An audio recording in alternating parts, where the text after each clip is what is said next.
like it's a normal thing now. I'm starting early. Happy Veterans Day. Happy 250 years to the Marine Corps. And happy Wednesday. We are going to start with a little surprise. So can my group for the inspirational moment please join me up here? Jeanmarie and I are going to share today's invocation and pledge. Thank you. What she said with Sally Greenleaf.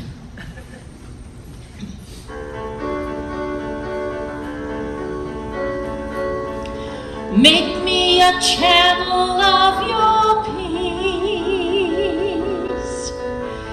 Where there's despair in life, let me bring hope. Where there is darkness, only light.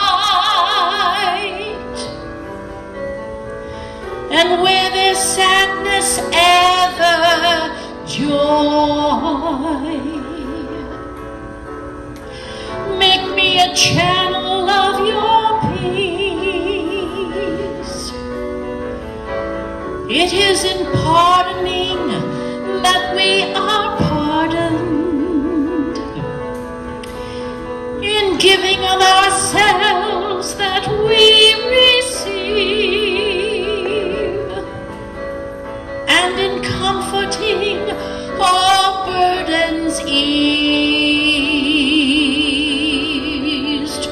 Oh, grant that I may never seek so much to be consoled as to console, to be understood as to understand,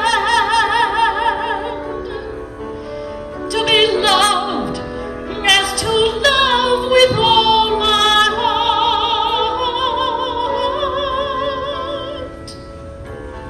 Make me a channel of your peace.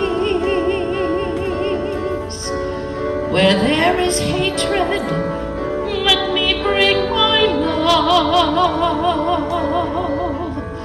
Where there is injury, my heart's forgiveness. And where there's doubt, build hope for all.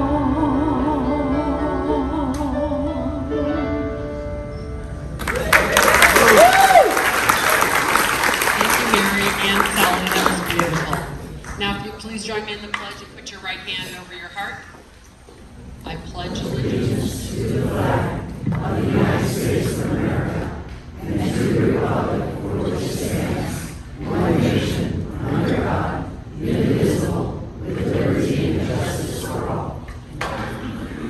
Thank you so much, ladies. And what a coincidence that I have Mary up here, because it is a very, very special day. Well, I know I don't always celebrate birthdays because I run out of time often, but today is none other than Debbie McBride's birthday. So Rotarians, let's hear it. Happy birthday to you. Happy birthday to you. Happy birthday, dear Debbie. Happy birthday to you. Thank you so much. Thank you, Sally Greenleaf. I know I didn't give you much notice there. Okay, let's do visiting Rotarians and guests. We're going to start with the guests of Rotarians because I didn't get my visiting Rotarian slips and I'm going to go do that. So, Doug, do you have anyone over there? No one over there? Okay, today we have Mara Karasak and her daughter Sam Jones, whose father and husband are speaking today.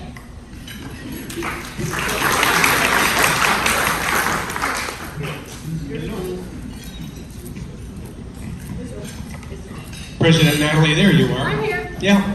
Fellow guests and Rotarians, I'm pleased to introduce my special guest today, Steve Gormican. Okay, Steve. Thank you.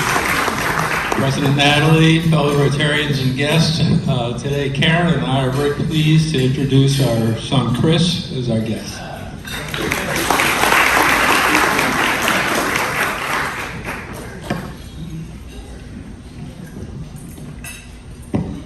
President Natalie, fellow Rotarians and guests, it's my privilege to introduce you to our student Rotarian for the month of November. This is Brooklyn Parna. Brooklyn is a senior at Coronado High School.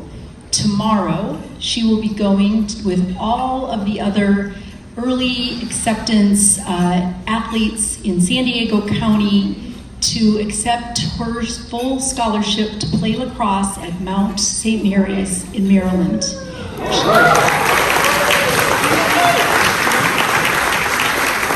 She's a two-sport athlete at Coronado High School, plays soccer and lacrosse. In lacrosse, that is the sport that she'll be signing for. She is a defensive midfielder, and she hopes to become an accounting major studying business at Mount St. Mary, where she'll go next fall. So welcome, Brooklyn. John, can you introduce your visiting Rotarians? Because I don't have the slips. Yeah, you, John Matthews. President Natalie, Rotarians and guests, my name is Russell King. I am the current president of the Rotary Club of La Jolla. Glad to be joining you all here today. Hi, Russell. And President Natalie, I am Denise McGuire, the president-elect of the La Jolla Rotary Club. And it's a thrill to be here today. Hi, Denise. Any other guests or visiting Rotarians? All right, I have the honor of once again announcing the nominees for the incoming board starting July 1st, 2026. I will be announcing these the next couple weeks, and then at the annual meeting December 3rd, we will vote on it. So the directors continuing are Sarah Cheverton, Jacqueline Trapp, and Carol Sommer. The new directors are Ted Sanford, David Gardner, and Ann Stockdale. Our treasurer will be Chris Cays, secretary Dave Landon, immediate past president myself, president Carol McClelland, and finally, president nominee is Mike Wywoody. We'll hear that a couple more times. Okay, I think we have a little time for this. Do we have any Red Badgers here today? Raise a hand, Red Badgers. All right, can we get some mics over to these Red Badgers? I think we can start with Brian back there. No Sandy today? Not today. All right, you're gonna have to answer this question yourself. You ready? 'Tis the fall season. What is your favorite flavor? Apple, pumpkin, or something else? Pecan, actually. What was that? Pecan. Pecan, okay, that is a great flavor and a fall flavor, thank you. Who else? JD? Apple, pumpkin, or something else? I'll do apple, but with cinnamon. Okay, apple with cinnamon, I like it. Are those the only Red Badgers we have? Oh, Howard? Yes. Apple, pumpkin, pecan, or cinnamon? Rocky Road with apple. Rocky Road with apple, I love it. Okay, any other Red Badgers out there? All right, moving right along. As always, we had a busy week of Rotarians out and about in the community. There was a very well-attended beach cleanup. That was on Saturday. The Coronado Island Film Festival, not a Rotarian event, but tons of Rotarians out and about, especially on Sunday where Kevin Kenny's movie was shown. We didn't get any photos because we were in a dark movie theater, but it was awesome. We had a great Veterans Day flags on the avenue. I think there's some photos.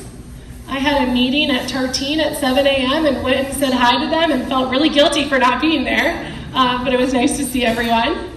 And then this morning we had a group of, I think there were 9 Rotarians who were serving breakfast at Father Joe's.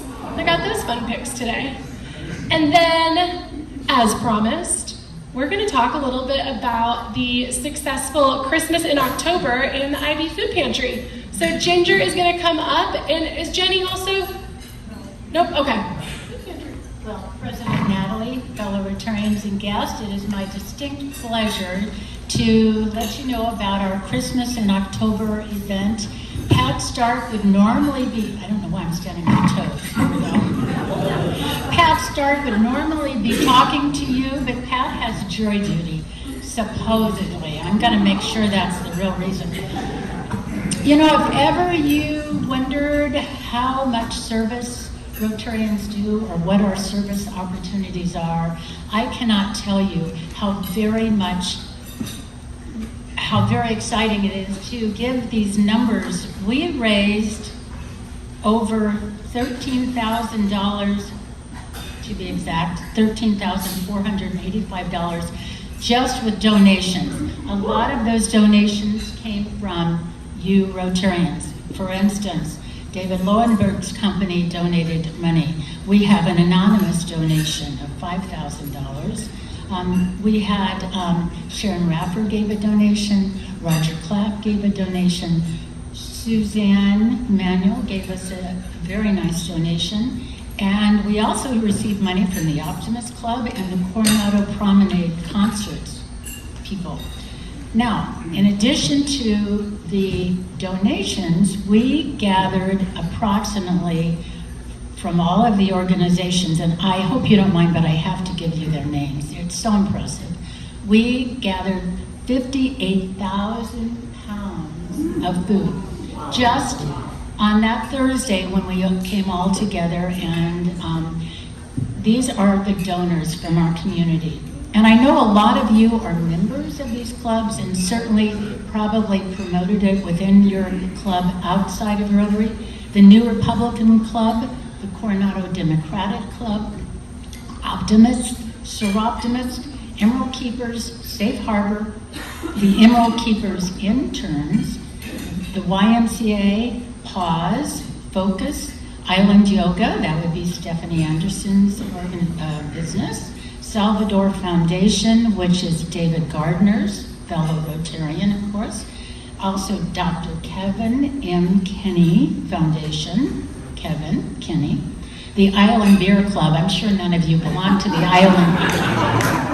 The Coronado Women's Club, I'm almost done. Concerts in the Park, the Coronado Floral Association, an organization called Got Your Back, which was from Oceanside. Some of you may know about that.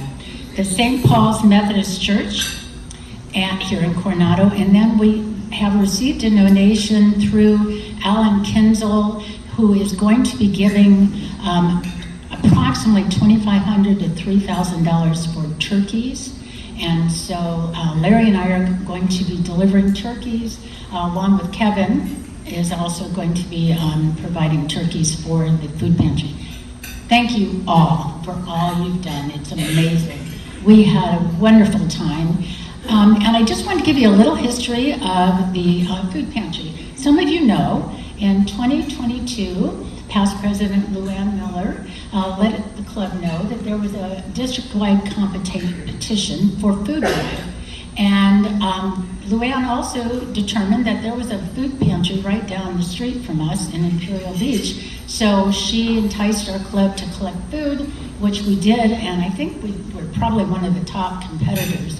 And we started delivering food down to the food pantry. Now, in 2023, we formed a committee, of which Jenny Johnson and I are chairwomen, and we have 30 members on our committee.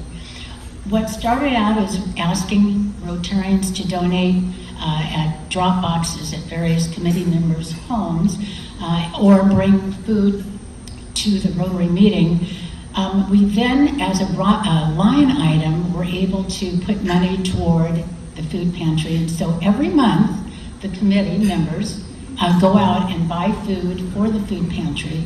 But because of our donations that we received in October for the food pantry, we can now do a second shopping trip.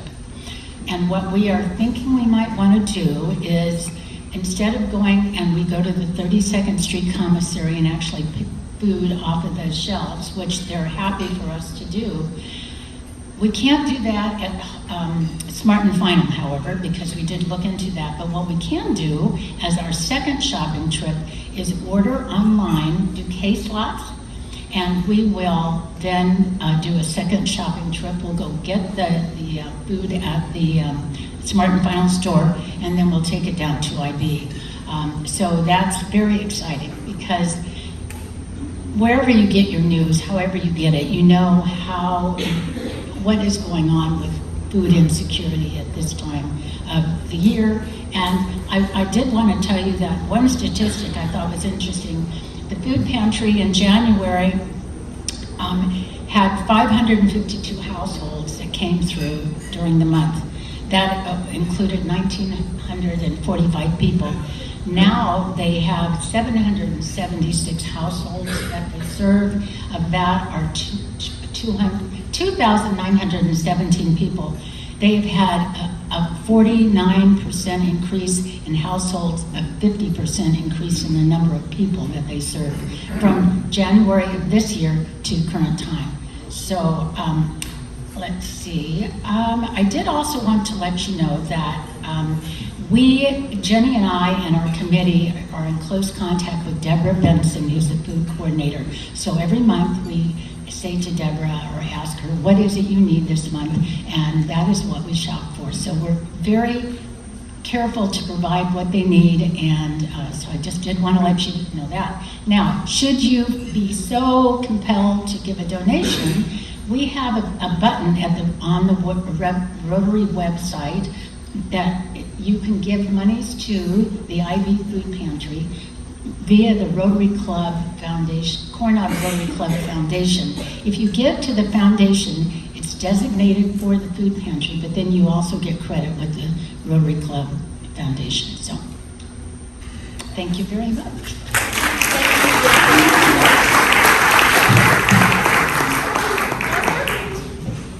Thank you so much. Can I have another round of applause for Ginger and Jenny?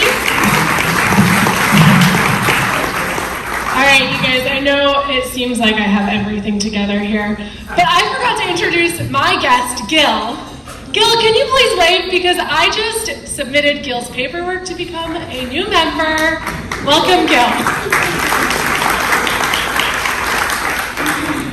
Okay, we have some upcoming things coming up. Let's see, board meeting next week, if anyone wants to come join us.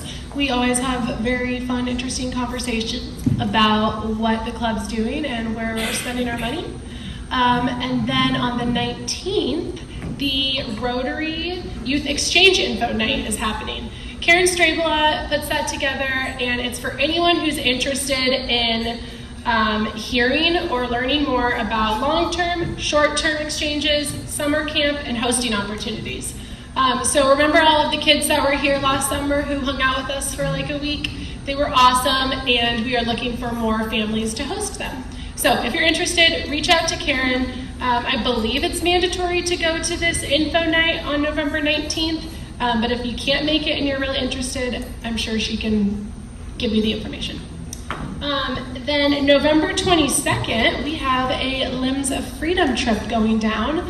I don't know if there's any more room, but if you want to go, please see me after, because I didn't see Sarah Sheverton here today. I don't see her. So come see me. You guys heard all about it last week. It's a great thing to go down and see in Mexico. You just need a Century Pass.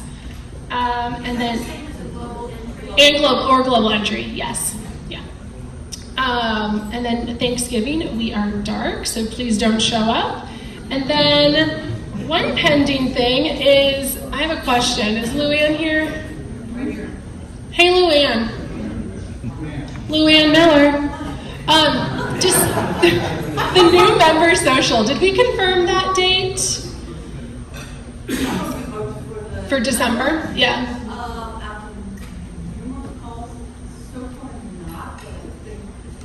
All right, if you're looking for a social, since we don't really have any planned, keep an eye out for December 9th. There might be something going on at the VFW. but we'll see. Okay, and let's see, Juliane, you ready? Yeah. All right, everyone. Juliane's coming up here to talk a little bit about some sponsorship opportunities for our Rotary 100 sign. Take it away. Thank you, President Natalie. Do I have broccoli in my teeth from that lunch? No, I just want you all up looking at the sign. That's what I want you to be looking at. I'm going to talk about 2 sponsorship opportunities, both related to our huge centennial celebration. This is generally what our sign will look like. And you may have heard, the city council was talking about it differently. Oh, what, Bill? Bill, what was that? Juliane, I have my little hands here. My formerly hip team stand hands, if you know the joke. The building permit for our sign was issued this morning at City Hall, and so we're on our way. Yes. Thank you, Bill. So today on your table, we have 3 forms for the brick order form. I want to read to you what the committee came up with. When you buy a legacy brick as part of the Coronado Signage Foundation to be placed at Tidelands Park, you honor a century of service and strengthen our future for the next 100 years. Join Coronado Rotary Club in our project to celebrate our 100-year anniversary. Your brick sponsorship represents an investment in our legacy and also honors our past as we shape the future.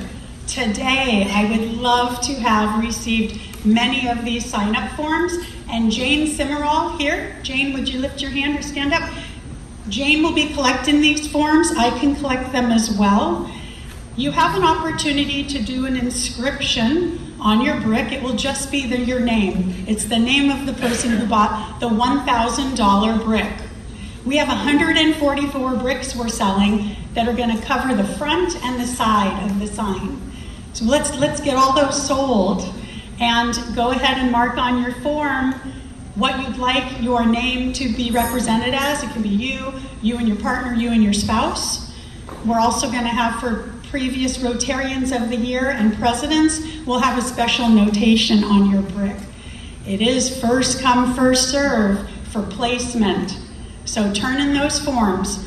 I'm going to share something special with you about these forms. I'm sure we'll be attaching it to the email that goes out and to summarize the meeting. But you can take a picture of this and text it to Jane or email it to Jane. Her phone number and her email are on here. So take it home, fill it out. First come, first serve for placement. If you don't know what you want to write on the inscription, there's a little area there that says you don't have to. Just get your form in. Let's sell these bricks. Let's make this happen, yes? All right. The second opportunity is a much larger opportunity. It's about getting our endowment up to $1 million. We have a couple more $100,000 to go. Our sponsorship opportunities are also on the same flyer on your table. It's on the other side. The sponsorship opportunities are to help us grow for the next 100 years. It's unrelated to the brick project. Every level of your sponsorship represents an investment to our commitment to the next 100 years. This means more grants, more help, more serving all of the focus areas of Rotary. When we reach our $1 million for our endowment, which is our goal for our anniversary, all the numbers above and beyond that will continue to go to fund our wonderful service projects. I've only been involved in this Rotary Club for a little over a year, and I am blown away by the work and service and lives changed. So the third thing, let's think big and give generously. The next slide shows the sponsorship levels. The biggest sponsorship level is $100,000. We would love to have someone fulfill that. The next one is at the $75,000 level as a Rotary Visionary sponsor. We have our Unite for Good sponsorship level for $50,000. A Rotary Changemaker sponsor for $25,000. The Ron Bobian sponsorship at $10,000. The Service Above Self sponsor at $5,000. The Coronado Historical Association exhibit sponsor, we need 7 more of those. They're at $1,000 a piece. The Coronado Historical Association is doing that great exhibit for our 100th anniversary, and we need to help them with the funding. We already have some sponsors. We need 7 more that's included in this. And then Friend of Rotary at $500. Today is the day we want to start collecting these funds for these sponsorships. Please put it on your heart to see what you can do for our 100th birthday. Help us surpass that $1 million endowment. And for those of you who may not be able to give right now in 2025, but you know you're going to be able to give as soon as 26 rolls around, maybe you have RMDs that you're considering, please take a moment and fill out this form, or when you get it in the, how do you say it, Coronado? How do you say the newsletter? Co-rotator. In the co-rotator. When you get your co-rotator with this attached, email it to Jane and just check off which level you are committing to and put a note, 2026. There's a box here that says, I want the office to charge the credit card on file for both the brick and the sponsorship. If you check off that box, that just means the office will be in touch with you, that you're not going to give a check.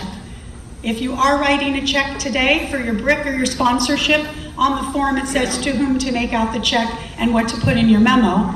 But let's get these committed today for our birthday and just write 2026 if you need to delay us charging your credit card or receiving your check. Does that sound good, everybody? All right, let's do this.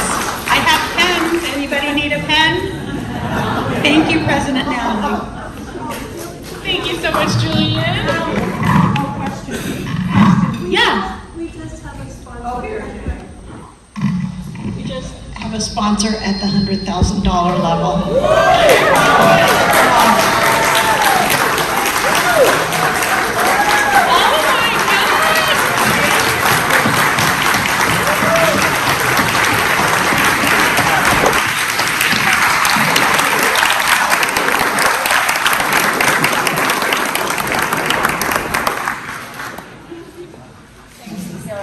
Wow, I don't even know what to say. It's like the biggest surprise I've ever come up with. Was there something else? Was there someone else? She just said if she knew I was going to say it, she would have said no. But I asked her. But anyway. Any other? You don't take backs. Wow, I'm overwhelmed. Thank you, Carol. Now what? Okay. Rotary Santas. Bob? Yeah, come on up. I told you. No, you can't, because I got time. Welcome to the podium, Debbie Syverson's husband, everyone. 4 slides up there and plenty of time. 2 mics. I'll be up here twice as long. I'm up here. This isn't going to cost you anything except your Christmas Eve, and for that you're going to be totally rewarded. I'm here soliciting for sign-ups for Santa or Elf or Reindeer on Christmas Eve as part of this Rotary Santa program that we've been doing for 96 years. The sign-up sheets are on your table. I'll be picking them up at the end of the day. This is one where you actually get interface with, so some, these are what we need, this is when you live. You'll see that, but go to the last slide, which I think, we got really good looking Santa suits. For those who've been in the past, you've had some that have been a little sad. These are first class. Curtin was part of the research and found these, and they're Hollywood grade Santa suits. So please sign up, I'll pick it up.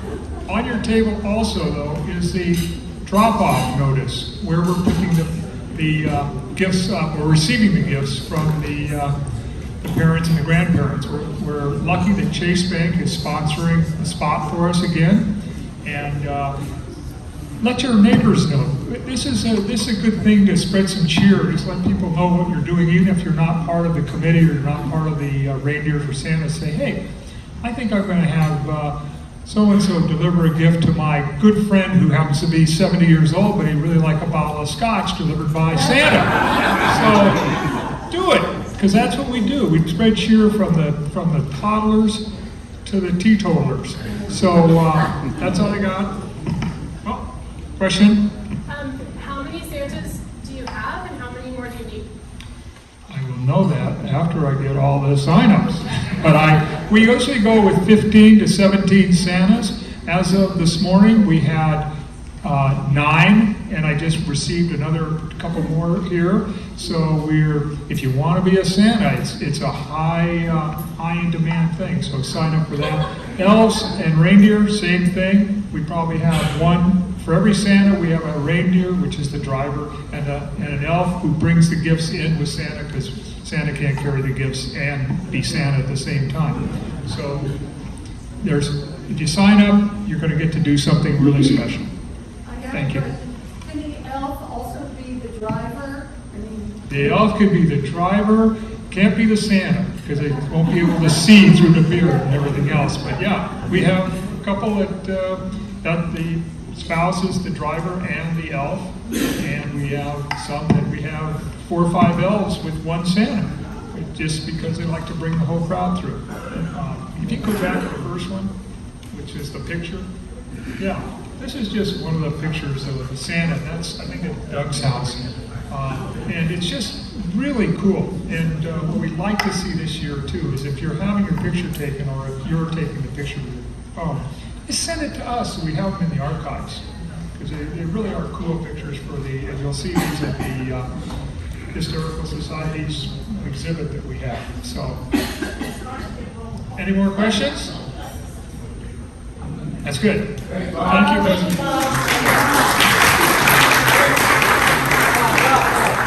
I got time. Kevin Kenny. Here we go. Yeah, why not?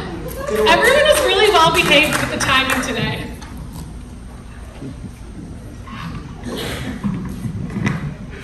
Strangers in the night.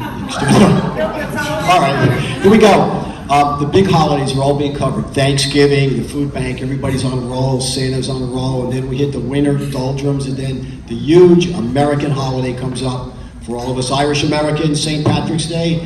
It's the same week as our golf tournament. The golf tournament is the big fundraiser for the club, for everything that goes on inside the club. It's kind of an all hands on deck, but then a lot of people don't play golf.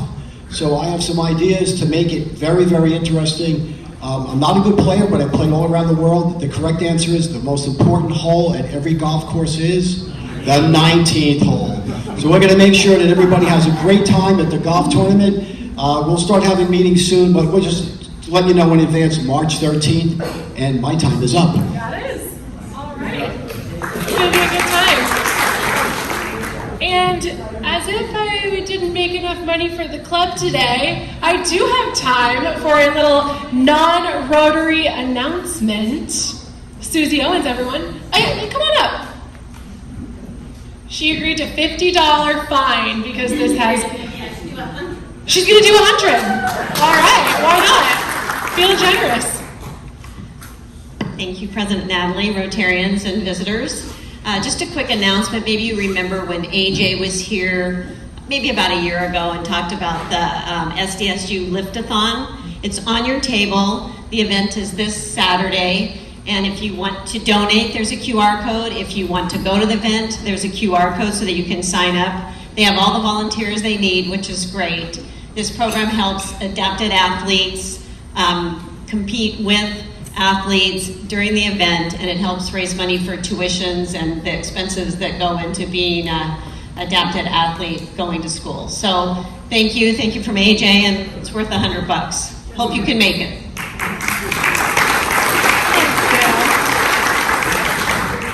Mary, come on back up.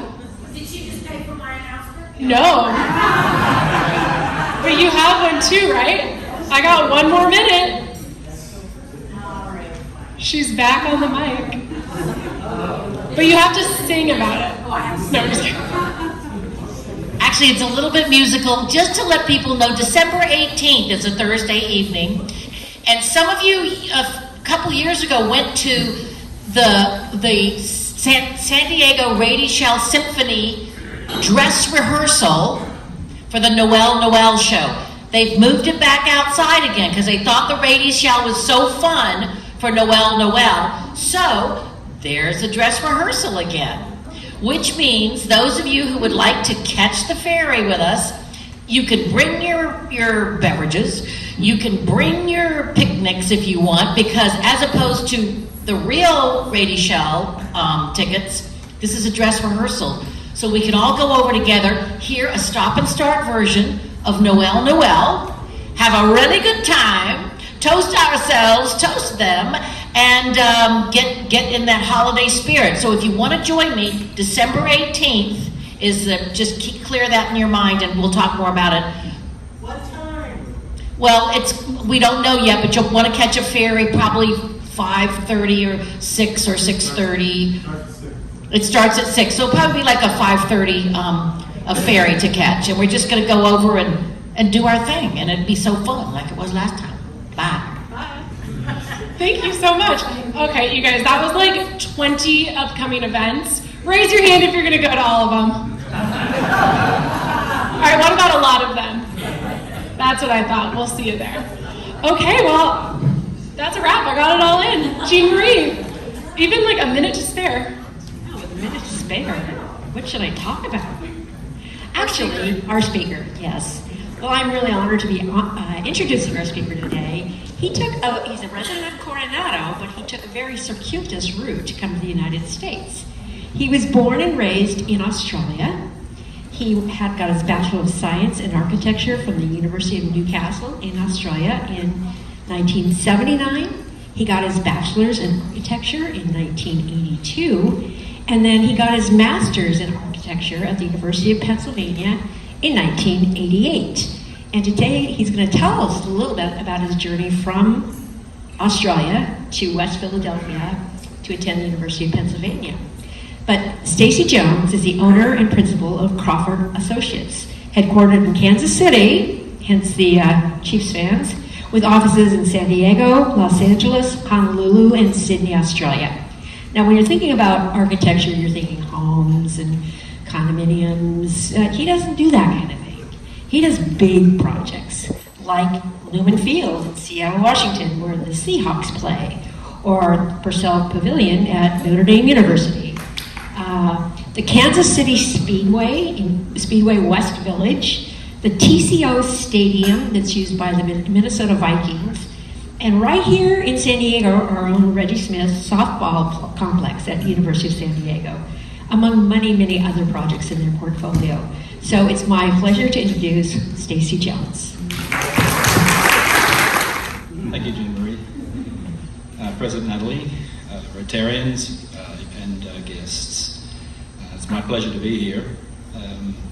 Jeanmarie invited me, thank you, to do this, and my wife Myra made me uphold the pledge to come. So there are a couple of women in the audience to thank, and I'm pleased to see my daughter also in attendance. So I've got a cheer squad, which is great. I also have a timer, so I'm going to get that going as well. And Joe is going to help me get through these slides as quickly as possible. So thank you, Joe. Let's go move on and we'll have a look. I kind of like to begin with the ending. So we started from very humble beginnings. And now today, this is where my company is. We're one of the largest sports architecture practices in the United States. We started from zero in 2001, and here, almost 25 years, 24 plus years later, this is where we stand. It's a great pleasure to be a part of the growth of my firm. Without this beginning, though, that I had from being a Rotary scholar back in 1986, which next year will be 40 years, I'm kind of chasing your 100-year anniversary. Without that start that got me on my way out of my hometown in Newcastle, Australia, all the way to the University of Pennsylvania in Philadelphia, without that start, I wouldn't be able to talk about what's most precious in my life. Thanks, Joe. which happens to be, of course, my family. And you can see in the top right photograph a picture of me holding our dog Cindy and my two brothers back when I was born in 1957, so I'd say that's probably from about 1962 or something like that, without the support of my family, who showed me everything and pointed me north and the way to go forward, then I wouldn't be here today. My father, of course, opened up many doors for me. That's the picture you see in the bottom right-hand corner in one of my earlier graduation pictures, that my brother is with me. You can kind of tell the family is an important part, to me and my growth. Inspirational photograph of why I got involved in architecture. That's, as you all know, the Sydney Opera House. It was completed in 1973, a long time ago, just a few short years before I entered architecture school in 1976. It was one of those seminal moments where, as a kid, trying to work out what it is I wanted to do with my university education, because in Australia it's a little bit different. You have to kind of get started into your career straight out of high school. So as an 18-year-old, I had to quickly work out what I wanted to be. Was I going to be an engineer, an architect, a lawyer, whatever have you? So I decided, because of a building like this, Joe, some other pictures have come up, other opportunities around the same period of time when I was in architecture school. The image that you can see on the left is a famous building in Australia, that's Parliament House, that opened in 1998, that's right. A very, very important building. It was done by an American architect, Aldo Jergola, who so much loved Australia when he, at the end of his career, designed this building from a competition, decided to come and live in Australia. The bottom right-hand picture is a very, very old building, a house in Australia by American architect Walter Belly Griffin. He was a student of Frank Lloyd Wright from Chicago. He and his wife won a competition to design the original Australian capital in Canberra. That's the image that you can see on the map on the top right. So I kind of learned that there was a fluidity. I didn't have to stay at home. I didn't have to stay in my hometown. Because of things like this, opportunities like this, I saw a much more open canvas, I guess, and a roadmap to go forward. Thanks, Joe. But, there are beginnings. So yes, I did go to the University of Pennsylvania. The top right-hand picture is very, very important to me. This is, that's my wife in the middle picture. That's her sitting right there. The handsome, bespectacled gentleman on the right-hand side looks a bit like Harry Potter. I met him at University of Pennsylvania in 1986. He's my business partner to this day. So if it weren't for those forged relationships that the International Scholarship gave me through Rotary, then the most precious things in my life would not be around me today. My wife, of course, and then following that, my family, and as I said, to this day, my business partner. That's a photograph of Philadelphia in the background. You might recognize the skyline. You can see the beautiful Romanesque building in the bottom right-hand corner is by Frank Furness, famous Philadelphia architect. And then the more modest building in the lower left-hand corner is the school, Meyerson Hall, where we actually studied at the School of Fine Arts at Penn. Thanks, Joe. So one of my first jobs after school as an architect was, I came back to Australia with my wife. We had a small stint in New York, a couple of years, and then came back to Australia. I saw an ad in the paper for a convent, an old building for the Brigittine Order of Nuns that was going to be torn down. So I encouraged an entrepreneur to put in a bid for the demolition of the building. He put in a bid of $75,000. In other words, they paid him $75,000 to tear down that building that you see on the right-hand sade. We loaded that onto semi-trailers and low loaders and moved it 500 miles to a fancy vineyard in the Colburn area of the Hunter Valley, reassembled the building, and it became one of the finest guest houses, boutique guest houses in the region. So we were able to save it. So to me, that speaks a lot about, I guess, just stickability, the ability to renovate and remodel.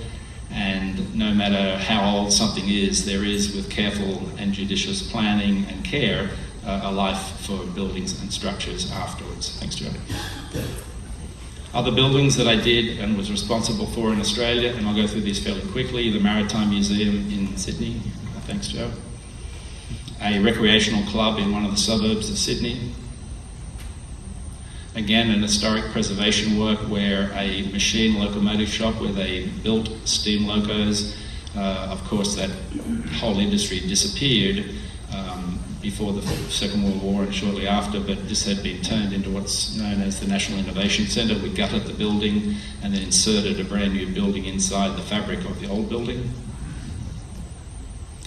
I was also fortunate enough around 1993 to work on a bid for Sydney's Olympic Stadium.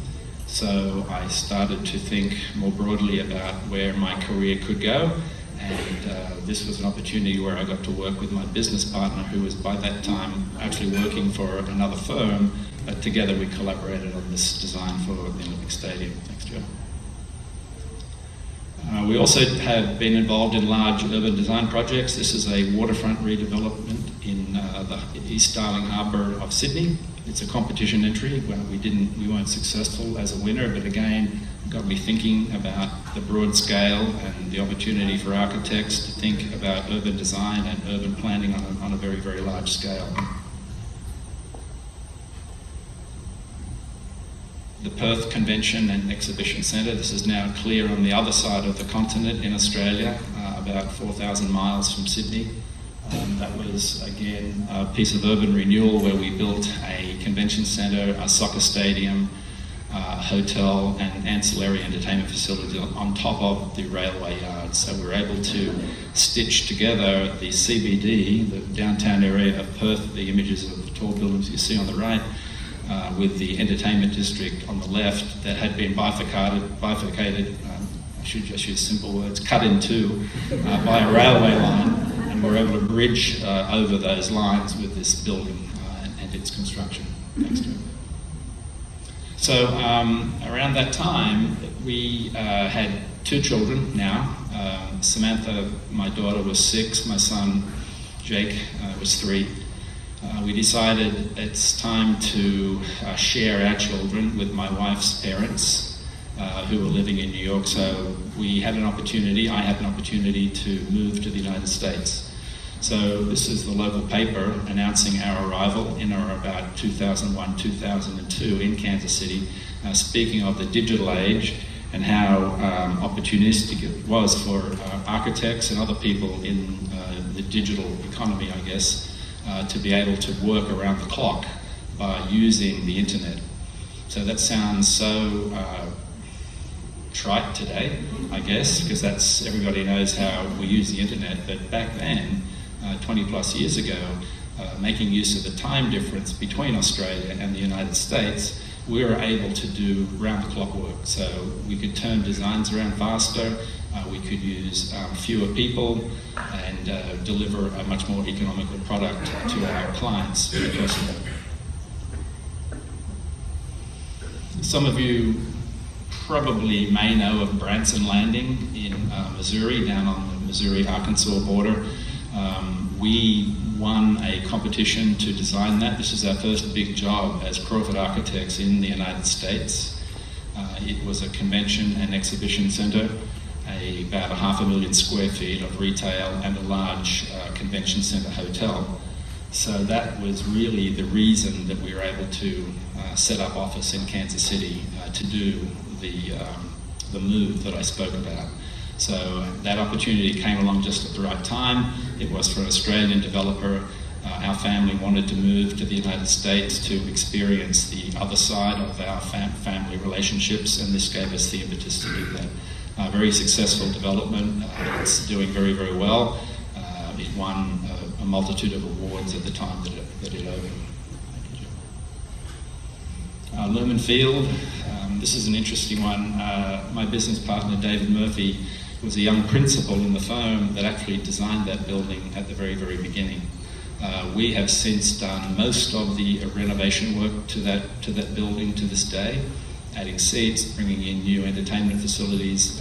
As sports became more and more critical to entertainment in this country, this building has actually shadowed that progression. We're actually retrofitting it now for the Soccer World Cup, which is next year, and as this venue is one of the host venues for that event. Incidentally, we were alerted to a request for proposals for the new Seattle Seahawks Stadium. So my business partner saw the old Kingdome imploded, torn down. He saw the new one that he designed built up. This one is going to be demolished, and he'll maybe get to be involved in the construction of the third iteration of this building. So, you stick around long enough and, good things happen to you. Thanks, Joe. So, along with that, the Seattle Seahawks hired us to do their Performance Center, which is a fancy name for an indoor training facility for athletes. Everything that you can imagine that an NFL team wants to perform at its highest level for its athletes is in this building. Notre Dame, I heard we had a little cheer for the Fighting Irish. Thank you. Purcell Pavilion, we renovated that and added a significant amount of new seats and facilities into the basketball arena for where the men and women's teams play. Every now and again, one gets humbled. This is where I went to school. This is at University of Pennsylvania. This is the Weiss Pavilion in Franklin Field, one of the venerable old stadiums from around the turn of the century. And I don't mean this century, I mean the one before. So I graduated as an architect, a master's degree from this school, and they invited me back several years later to design one of the buildings on the campus. So I feel that that's a great honor to be able to get to do a building at your alma mater. I'm humbled by that. And again, for historic preservation, that won a couple of significant awards in Philadelphia for the reuse of that building. This now is back in Australia. From the United States, we won a competition to design a new waterfront development underpinned by a new convention and exhibition centre, several thousand units of housing and retail and other entertainment facilities as well. A very unique part of the world. That's a very, very top end of Australia, really just under Indonesia and that Southeast Asia, those parts of the world. Very, very interesting, tropical, a little bit like the opposite here. It's like Miami kind of climate and vegetation, but on the top end of the northern part of Australia. Thanks, Joe. This is the convention centre that I mentioned underpinned that. On the right-hand side is my very, very first sketch of the building. We wanted it to look like a shell that would be reflected in the water. Very welcoming kind of symbol, I guess, an opening and encouraging for people to come to the facility. It's also a significant feature of Aboriginal culture where they would gather. There'd be significant evidence of their coming together in what's called midden, which are the shell castings from eating oysters and clams and mussels. They'd throw them into a big pit. So when archaeologists came through decades, centuries later, probably tens of centuries later, they unearthed these midden and knew that Aboriginal settlements had occurred there. So to me, the notion of a clam shell, or in this case a mussel, was very symbolic of welcoming, of ceremony, of the gesture of coming together, and what a great symbol for a convention centre. So that's why I chose that, and we were fortunate enough to actually get it built more or less, how that original sketch looked. Thanks, Joe. An arena in Auckland. Thanks, Joe. This is the Twin Cities Orthopedic Performance Center for the Minnesota Vikings in Eagan, a suburb just out of Minneapolis. They have all of their training facilities there. You may recall the one I showed you for the Seattle Seahawks. Now this is the kind of level at which they're developing these facilities now. It has a stadium, 4 or 5 outdoor practice facilities, and every imaginable contrivance to improve human performance in NFL players inside. I was also fortunate enough to work at for the state. This is UC Merced, their Project 2020, which was the expansion of that campus by over 1 million square feet of new classrooms, labs, student life facilities like dorms and recreational facilities as well. It was built in about 3 or 4 years. It enabled the school to double its enrollment from something like 5,500 to over 11,000 students in just 4 or 5 years. Right now, this is kind of one of my pet projects. I'm working at, this is the new Aloha Stadium Entertainment District in Hawaii. The state has determined that the old stadium has reached its useful life, the end of its useful life. It's about to be demolished. And in the previous 4 or 5 years, I've been working as the state's advisor to identify a developer to build them a new stadium, which will host the University of Hawaii Rainbow Warriors football games and a host of other events, but also be the centerpiece for probably close to 3 or 4, maybe even 5 million square feet of ancillary development that will be delivered over the next 20 years in 5-year increment, 5-year phases. So a little closer to home, I think Jeanmarie had mentioned that we just opened a facility at Southern California. Our lacrosse player, if she's still here, might be interested in Rawlinson Stadium. This is for women's soccer and women's lacrosse. This is a $38 million facility on the campus of University of Southern California. It just opened a couple of months ago. Thanks, Joe. And Reggie Smith Softball Complex, also a women's sport, clearly, at University of San Diego. So it's a pleasure to have been able to work all around the world.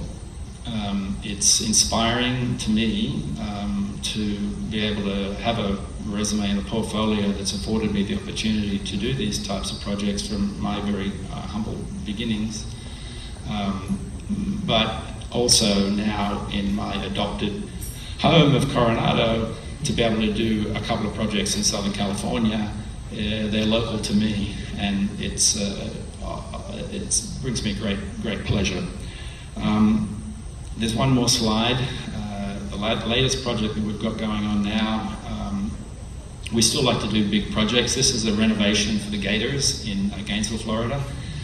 Ben Hill Griffin Stadium. It's going to be college sports, remember, probably in excess of $1.2 billion renovation for that stadium. It's just crazy. Excuse me. The cost of these facilities and the amount of development that's going on in college sports, but it has been very kind to me. So we're looking at completing that and then using that as a springboard for others in my firm to pick up and run with as they mature into senior capacities in Crawford Architects. I'm wearing this badge today. My wife, God bless her, has saved this from all the years from when I was a Rotary International Scholar. This is the map of Australia that they gave me as a representative of District 967 in Australia. And it says 1986 to 87, so yeah, next year that will be 40 years. Thanks, Joe. That's the end of the formal presentation. I'd be really happy if you would like to offer some questions. I think we probably have a little bit of time. I think I may have even ended it a little bit early.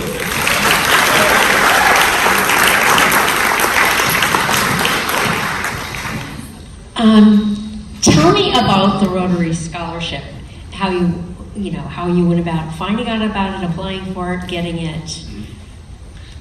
That's a great question, and it goes back to family.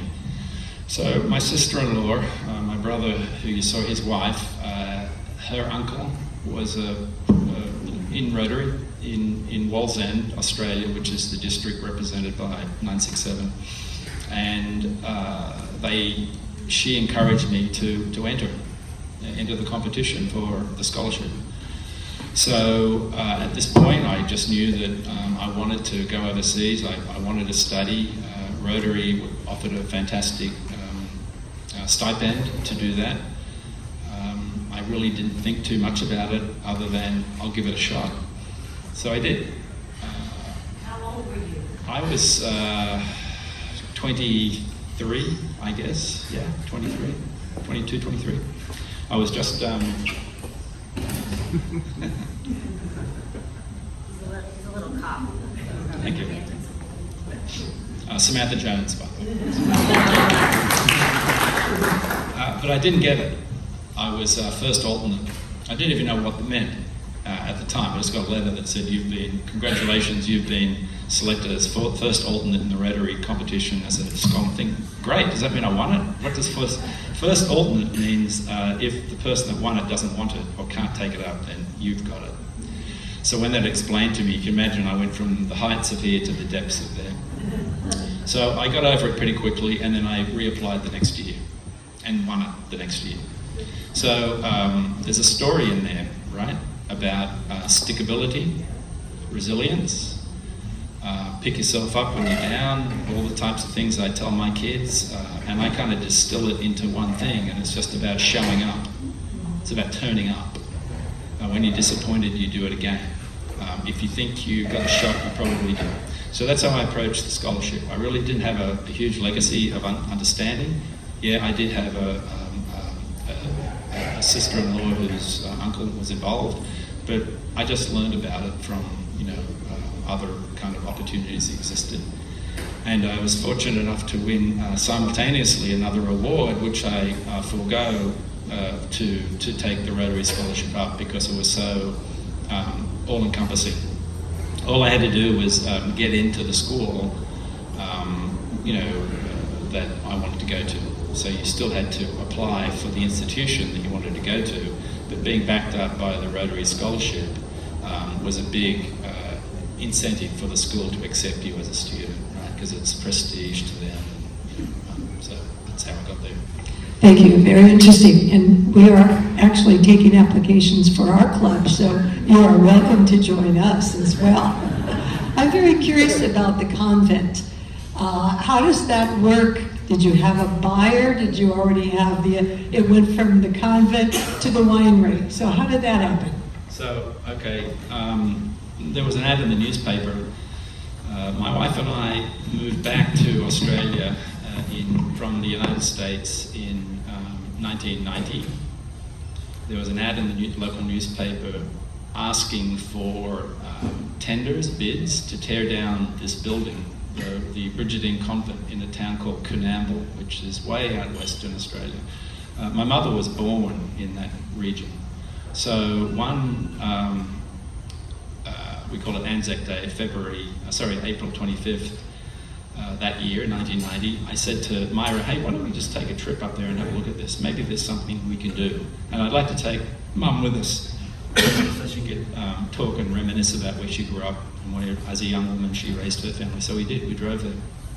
And I got there and I saw that building and I was just flabbergasted by it. I thought, this was huge. It was just way too big. It easily filled this entire room.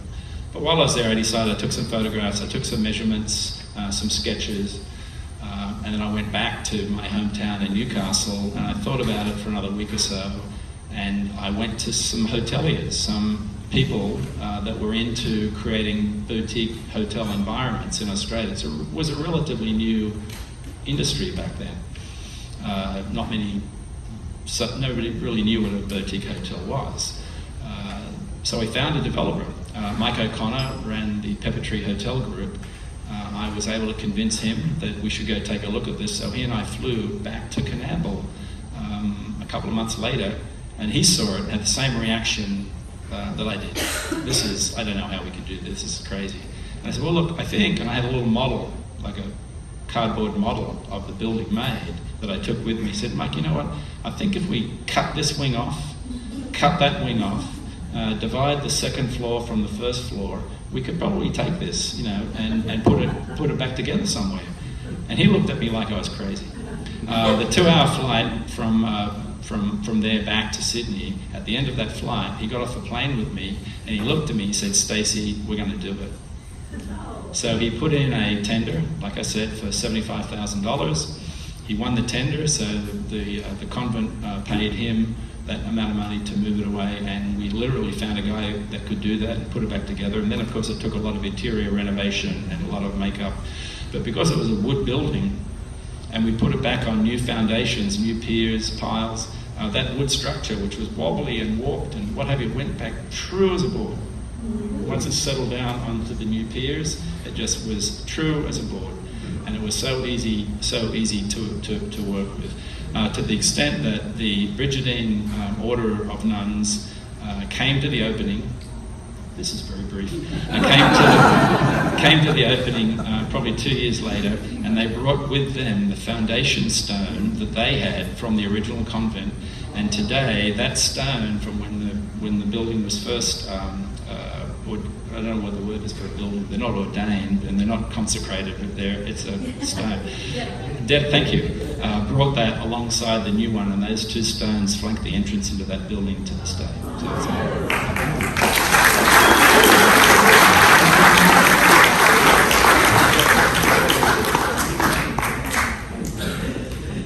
Thank you so much, Stacey. As Rotarians, we do love to hear success stories of what Rotary did for others. And yes, we are open for membership. So if you'd like to come back as a guest instead of a speaker, please do. All right, well, I hope everyone enjoys all of those 20 upcoming events that we have going on. Have a great day. Oh!